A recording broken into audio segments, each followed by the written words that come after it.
अस्सलाम वालेकुम। Marketing communication और एडवर्टाइजिंग के तीसरे लेक्चर के साथ मैं हूं राशिद सलीम। और आज के लेक्चर में हम जो सेकंड टॉपिक है वो शुरू करने जा रहे हैं, ब्रांडिंग एंड कंज्यूमर बिहेवियर। हम शुरू करेंगे कॉर्पोरेट इमेज से, जिसे हम डिफाइन कर सकते हैं feelings of consumers and businesses about an organisation and its brands. तो इस इमेज को हम तीन डिफरेंट पर्सपेक्टिव्स के जरिए समझ सकते हैं। पहला जो पर्सपेक्टिव है वो कंज्यूमर का पर्सपेक्टिव है और वो उसे एक वर्ड में समराइज करता है, ट्रस्ट वर्दीनेस। यानी आपका इमेज बहुत अच्छा होगा, बहुत ज़बरदस्त होगा, आप बहुत क्रेडिबल होंगे, बहुत रिलायबल होंगे। तो इन तमाम चीज़ों का मतलब ये निकलेगा कि क्या आप कंज्यूमर की नज़र में ट्रस्टवर्दी हैं या नहीं।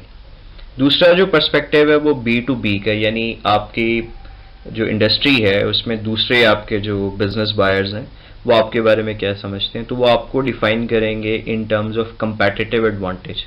वो ये देखेंगे कि जिस कंपनी के पास कंपैटिटिव एडवांटेज मौजूद है उसका इमेज अच्छा और पॉजिटिव है।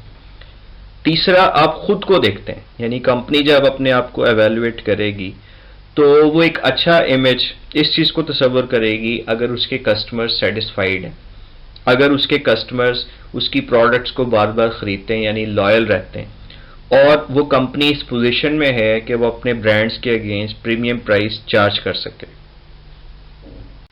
अच्छा जी, कॉर्पोरेट इमेज के लिए 4 पॉइंट्स इंपॉर्टेंट हैं, जिसमें सबसे पहला तो ये है कि जो आप ऑफ़र कर रहे हैं यानी आपकी जो प्रोडक्ट्स और सर्विसेज हैं वो आपके इमेज के साथ रिलेटेड होनी चाहिए। जैसे नाइकी का जो इमेज है वो स्पोर्ट्स वेयर्स बनाते हैं। दूसरा पॉइंट ये है कि जो आपका इमेज है, जो कस्टमर आपके बारे में सोचता है, दोनों में डिफरेंस नहीं होना चाहिए। अगर वहाँ पे डिफरेंस है तो ये प्रॉब्लम है, और यही प्रॉब्लम मैकडोनल्ड्स को फेस करना पड़ा जब उन्होंने देखा कि जो वर्किंग वीमेन हैं वो उनके फूड को अनहेल्दी इमेजिन करती हैं। तो मैकडोनल्ड्स की जो मार्केटिंग टीम थी उन्होंने ये सोचा कि क्यों ना हम मुख्तलिफ सैलड्स ऑफ़र करें इन वर्किंग वीमेन के लिए लंच टाइम पे। इसके लिए उन्होंने एक मार्केटिंग रिसर्च भी कंडक्ट की, जिसमें टारगेट ऑडियंस से उनके मेन्यू के बारे में पूछा गया और बड़ी यूज़फुल इन्फॉर्मेशन इन्हें मिली कि वो लो फैट जो सैलड्स हैं वो पसंद करेंगी, जिसमें वैरायटी भी होनी चाहिए और जो इंग्रेडिएंट्स हैं वो नेचुरल होने चाहिए। तो इन्होंने ना सिर्फ वो प्रोडक्ट ऑफ़र की बल्कि एडवर्टाइजमेंट भी डिज़ाइन की, जिसमें उन वर्किंग वीमेन को अपना जो डिज़ायर्ड मेन्यू है उसको एंजॉय करते हुए दिखाया गया, और इन दिस वे उन्होंने अपनी प्रॉब्लम को रिजॉल्व किया। इसी तरह की प्रॉब्लम हॉलीडे इन, जो कि होटल्स की एक चेन है, उसको भी फेस करना पड़ी। अमेरिकन्स इस होटल को एक आउटडेटेड होटल और एक पुराने डिकोर वाला होटल जो है वो समझते थे और इस पर रहना ज़्यादा पसंद नहीं करते थे। तो हॉलीडे इन की जो मैनेजमेंट है उन्होंने अपनी 150 ऐसी प्रॉपर्टीज़ जो कि आउट ऑफ स्टैंडर्ड्स थी उनको बेचा और $1 बिलियन जो है वो इन्वेस्ट किया जो बाकी रहने वाले होटल्स थे उनके डिकोर के ऊपर। इसी तरह उन्होंने एक नया लोगो भी इंट्रोड्यूस करवाया। तो जो इमेज है उसको उन्होंने बदला और इस तरीके से ये प्रॉब्लम रिजॉल्व हुआ। तीसरा जो पॉइंट है, it is difficult to change an established image. जैसे कि अभी आपने देखा कि हॉलीडे इन ने एक $1 बिलियन इन्वेस्ट किया अपने आप को रीपोजिशन करने के लिए, एक नया लोगो उन्होंने इंट्रोड्यूस करवाया। तो अगरचे ये हो सकता है लेकिन ये बहुत मुश्किल है कि जो आपका एस्टेब्लिश इमेज है उसको आप चेंज कर सकें। चौथा पॉइंट जो है, दिस इज़ वेरी ऑब्वियस कि किसी बने हुए इमेज को डिस्ट्रॉय करना जो है ये इन नो टाइम हो जाता है, बहुत जल्दी हो जाता है, लेकिन किसी पॉजिटिव इमेज को क्रिएट करना इसमें टाइम और मेहनत लगती है।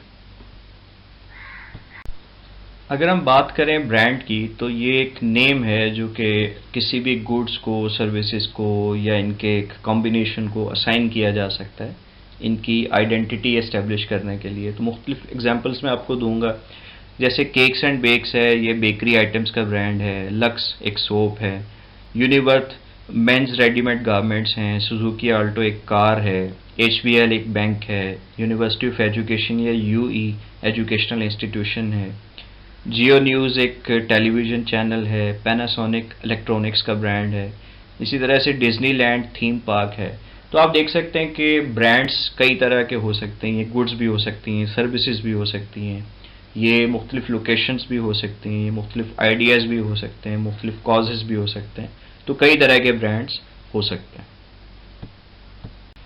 अब हम बात करेंगे कि कंपनीज या ब्रांड्स के जो नाम हैं वो 4 तरह के हो सकते हैं। उसमें सबसे पहले ओवर्ट नेम्स हैं जो कि हमें कंपनी के बारे में बताते हैं कि वो क्या करती है। जैसे मेज़ान बैंक है तो हमें नाम से ही पता चल रहा है कि ये बैंकिंग सर्विसेज ऑफर करते हैं। दूसरी जो टाइप है वो इम्प्लाइड नेम्स हैं जिसमें हम मुख्तलिफ एब्रीवेशंस या एक्रोनीम्स इस्तेमाल करते हैं और वो भी वही मैसेज कन्वे करते हैं कि कंपनी का बिजनेस क्या है। जैसे KFC एक एब्रीवेशन है, केनेटकी फ्राइड चिकन, ये अपनी प्रोडक्ट के बारे में बता रहे हैं। फेडेक्स फेडरल एक्सप्रेस का एक एब्रीवेशन या एक्रोनीम है जो कि हमें इसकी सर्विसेज के बारे में बता रहा है। तीसरी जो टाइप है वो कॉन्सेप्चुअल नेम्स हैं जो कि उस कंपनी के जो वर्किंग एसेंस है उसके बारे में बात करते हैं। मिसाल मैं आपको दूंगा गूगल की। गूगल जो है ये endless number of items offer करता है जब आप सर्च करते हैं तो। ये जो टर्म है वो सिमिलर टू गूगल जो कि 10 रेज़ टू द पावर 100 के लिए इस्तेमाल की जाती है, एक बहुत लार्जर नंबर, बहुत बड़ा नंबर। इसी तरह से चौथी कैटेगरी आइकोनोक्लास्ट नेम्स हैं जो कि यूनिक और मेमोरेबल होते हैं। जैसे monster.com एक ग्लोबल एम्प्लॉयमेंट की वेबसाइट है, तो इसके नाम का इसकी वर्किंग के साथ बज़ाहिरन कोई ताल्लुक नहीं है, लेकिन ये यूनिक और मेमोरेबल होने की वजह से अफेक्टिव हो सकता है। तो यहाँ जो हमारे समझने की 2 पॉइंट्स हैं कि पहले जो 2 टाइप्स हैं वो सिंपल हैं लेकिन ईजी टू रिकॉल हैं, और जो आखिरी 2 टाइप्स हैं वो क्रिएटिव हैं लेकिन इनको रिकग्नाइज करने के लिए हमें ज़्यादा मार्केटिंग एफर्ट की ज़रूरत पड़ेगी। तो स्टूडेंट्स, आज के लेक्चर में हमने कॉर्पोरेट इमेज के बारे में और ब्रांडिंग के बारे में कुछ बेसिक कॉन्सेप्ट्स पढ़े।